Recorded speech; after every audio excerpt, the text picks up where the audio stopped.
da guckt, weil das habe ich jetzt wohl ein paar Mal zu oft auf dem Tisch rumgeschleust. Könnt ihr auf die ersten Videos gucken. Vom ersten Video war das Plästerle, war das neu. Das ist jetzt halt schon. Ja, jetzt ist es silbrig. Ist auch okay.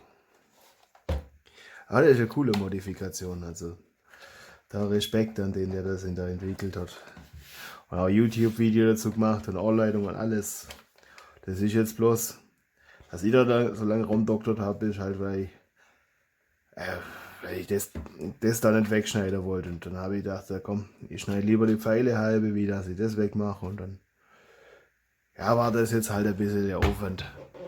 Aber das ist auch cool. Weil dann können wir immer noch mal gucken, dass wir vielleicht die elitäre Modifikation da zum Laufen kriegen. Weil da einfach Schwungrädler dafür kaufen.